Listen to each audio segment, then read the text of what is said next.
Software testing की अगर मैं एक बड़ी पिक्चर आपको दिखाऊं तो क्या होगा, कहां से शुरू करते हैं हम। अब इस स्पाइरल डायग्राम को देखिए आप। तो जो स्ट्रेटेजी है सॉफ्टवेयर टेस्टिंग के लिए उसको हम स्पाइरल की तरह समझ सकते हैं। शुरुआत में जब आप छोटा कोड लिखते हैं, शुरुआत में जो 4-5 लाइन 8 लाइन 10 लाइन आप लिख रहे हैं, एक फंक्शन बना रहे हैं और उसे एक टेस्ट करना, उसे हम कहते हैं यूनिट टेस्टिंग। ये इस वर्टेक्स से शुरू होती है।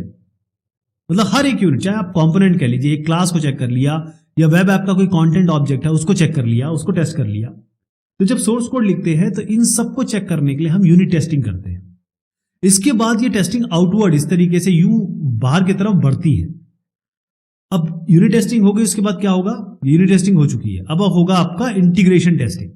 इंटीग्रेशन टेस्टिंग जो है वो कहां, उसका ध्यान कहां रहता है, उसका ध्यान रहता है कि आपने सॉफ्टवेयर आर्किटेक्चर बनाया था और सॉफ्टवेयर डिजाइन किया था, इन दोनों को चेक किया जाता है कि सॉफ्टवेयर डिजाइन के हिसाब से काम हो रहा है कि नहीं हो रहा है, सॉफ्टवेयर आर्किटेक्चर के हिसाब से काम हो रहा है कि नहीं हो रहा है। उसके बाद जब आगे बढ़े तो वैलिडेशन टेस्टिंग होगी।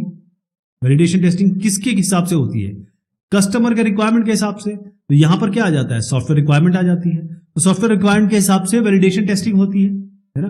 फाइनली एक सिस्टम टेस्टिंग होती है। सिस्टम टेस्टिंग का मतलब ये होता है पूरे सॉफ्टवेयर को, जितने भी इसमें सब सिस्टम है, जहां भी इंटरफेसिंग है, जो जो चीज इसके साथ लग सकती है, अगर कोई हार्डवेयर भी है, सबको मिला के आप सिस्टम टेस्टिंग करते हैं।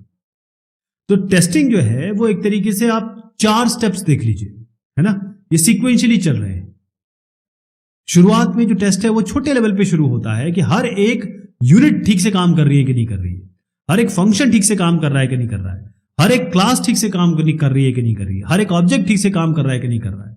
इसीलिए इसका नाम यूनिट टेस्टिंग है, क्योंकि जो काम है एज ए यूनिट, छोटा जो काम है कंपोनेंट, वो एज ए यूनिट काम कर रहा है कि नहीं कर रहा है, इसलिए इसको यूनिट टेस्टिंग कहते हैं।